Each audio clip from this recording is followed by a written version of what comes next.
Okay, olutalo lwa Queen Sheebah kosaako ne the king herself, King Cindy Sanyu, Cinderella Sanyu, kirabika luzzeemu ne lukoleera.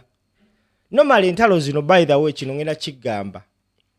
Entalo zino mu bayimbi tezitera tandikibwa bayimbi bennyini nyini. Entalo zitandikibwa ba fans. Kati waliwo olutalo olupya oluguddwawo wakati wa Sheebah kw'ossa ne Cindy. Naye ng'alutandise si mulala ye Senga asidi.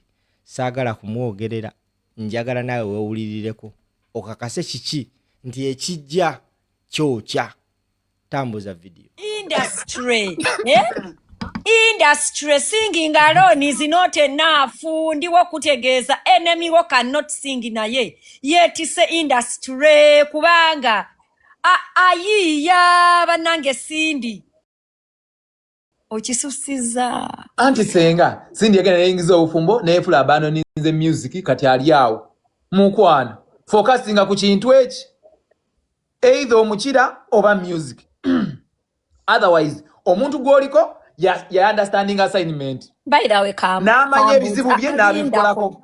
Lindako banange Cindy sente zakola ziraga musajja banange njagala team syndicate musindike wano si byakuyomba ebibuuzo byembuuza Cindy njagala team Cindy mwambuke wano katuuti mutwano kule hamu huyo yasoose yagambye da syndicate nze navadda mugundi mu team Cindy nensala eddiro nenzira oba ndiduddawa kubanga n'omuntu twali competinga naye omuntu twali competinga naye understanding ebizibu bye nagenda n'abifixinga kati tukole ki baleeta ekifaananyi Senga asidi nga bataddewo gye nakisanze Cindy otuswaza okuwolereza tuba twagala okubeera naye Cindy ndiwo kutegeeza ye breadwinner waka myaka emeka ekyo paka na ekyokubeera bread. Why is she winning bread for others? Are they them?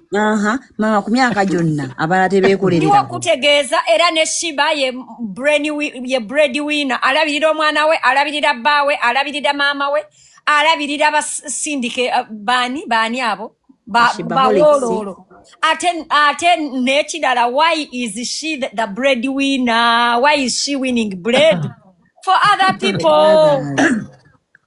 Not awards but bread. Bamuwako ekifo mu ministry eyabalema abantu bakateyamba.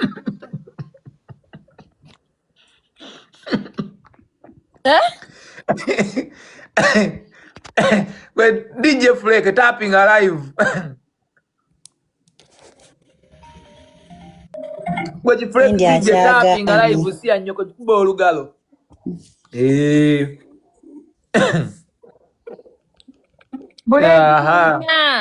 Bread winner, why are you winning bread for others? Sikaira nzikiriza nkubuuzeeko.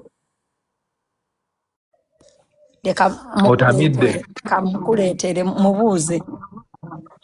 Yuyo mubuuze. DJ Flake agambye kuba. Yuyo Sikaira mubuuze. Gwe Jeffula ongulidde omwenge gw'entamidde. Yogera buuza Sikaira naawe totutama.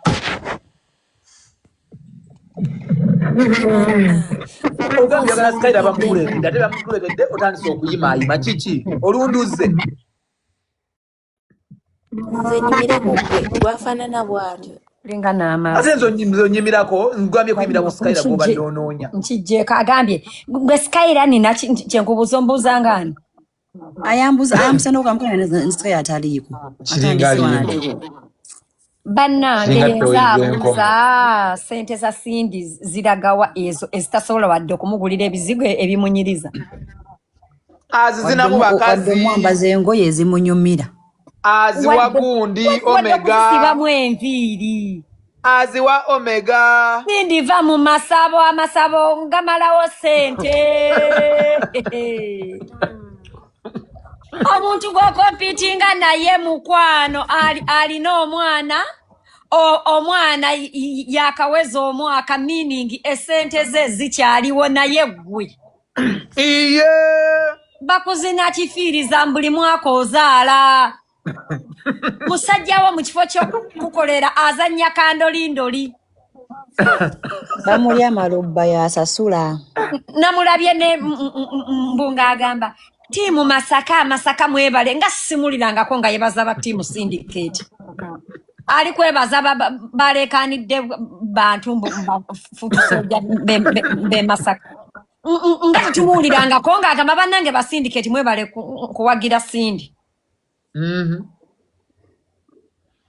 Mada va mu basabo da mu studio. Mada oyo omusajjawo naye ali eno musical mulala muko. Muzeeyo yali factory damage bagambe what I expected versus what I received. Ate okkirizibwa okukola return. Yes, return the money ofokasinge ku music. Kasito ina Omega. Gweddawo. Iye. Mada obubaka obufunye. Thank you for your attention to this matter. Nefe bafani bo tetulina ngeje tukulegeza. Sente wadde zimugulira jini emutuuka. Yayagala olaba ham. Makeup wano batukolerako $15 ku $2. Owulira? Uganda osobola n'okufuna Facebook ku $5. 5 mingi ebiri. Nawe ebiri senga abaana babeera wali eri nga banoonya ate naddala baserebu n'obwerere bakukolako ng'oli batandikira ku mutwalo. Fani akolerako obwerere. Ekisooka bannange si yeggwe muto okaddiye olinga nze enkanyanya zonna zikwetimbye bannange. Yesise Yagamba mbu ffe tubiraba obulala. Mukwano sinini nze ndifaaniwo ne bannange Sindi onswaza kankwatulire. Bamubuuza bw'aba afuluma teyeeraba n'agamba ffe tubiraba obulala. Sindi yalwala amaaso.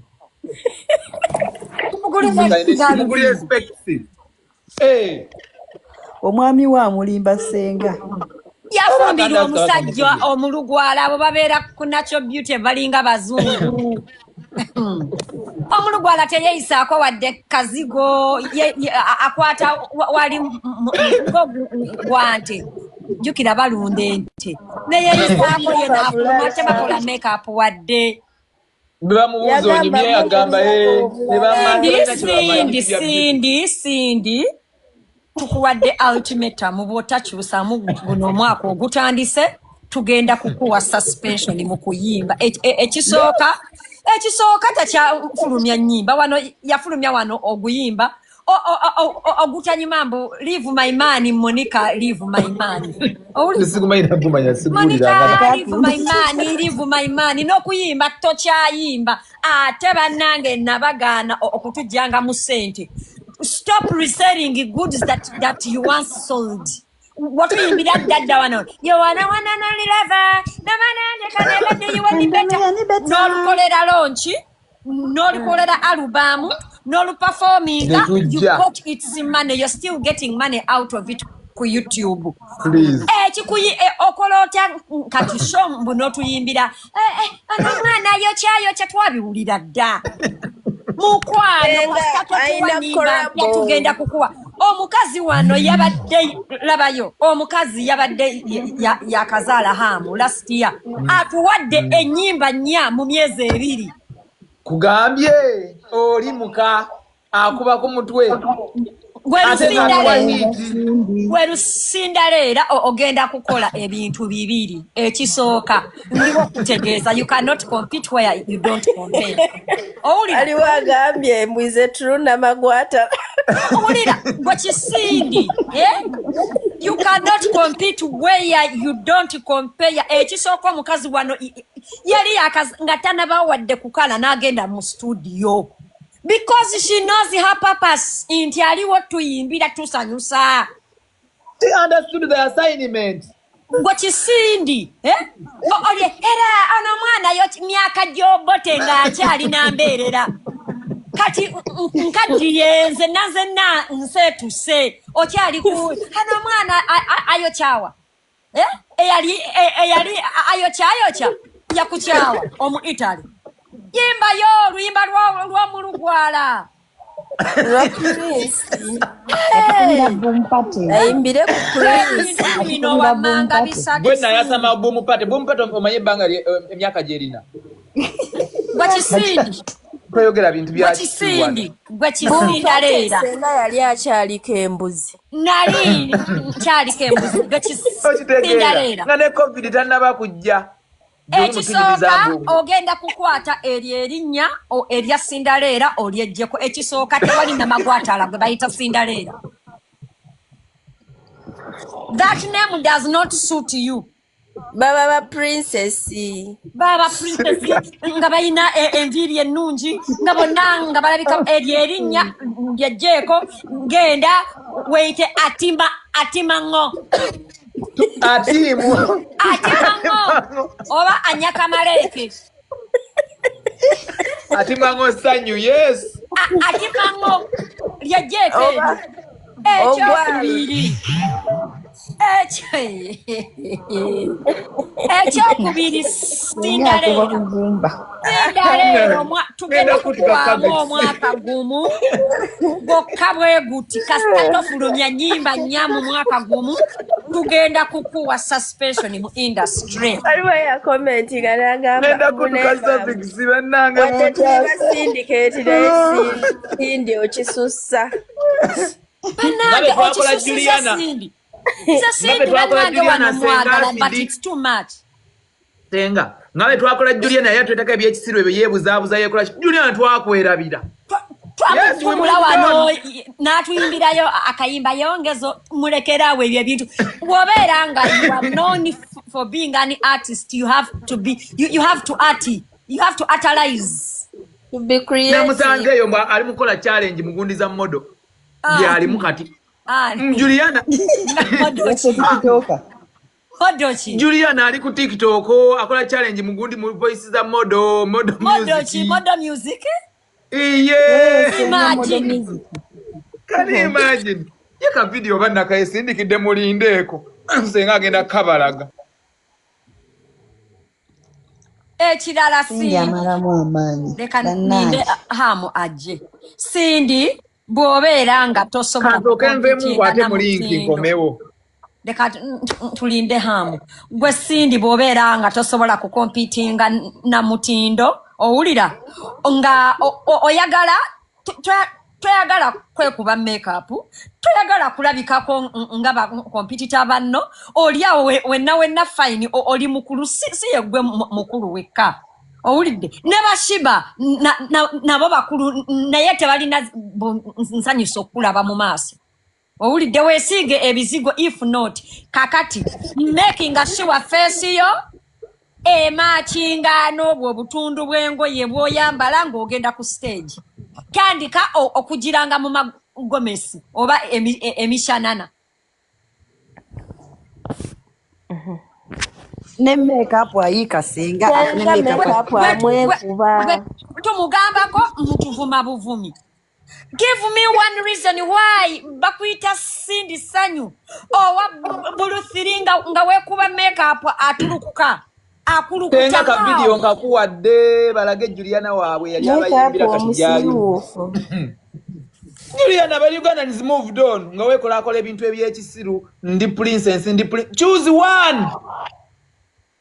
one oyagala kubeera muyimbi kaliyayo oba oyagala kubeera princess wekweka bakunonyokola interview webuzaabuza mukwano it's too late kate twagala kumanya tuina bakwini kama Uganda tuli mu so fast to moving on tuina Senga eddoboozi lyali mumpulira okay kati okomyewo abalemedde ku laavu nabatereddeyo aka video part 1 part 2 nsaba abagoberezi baffe onsindikire buli kifaananyi ky'omuntu eyatukuba laavu mu maaso gwe neerabidde tuyina obaterayo part 2 yes Senga nga yamala laavu negwawo oba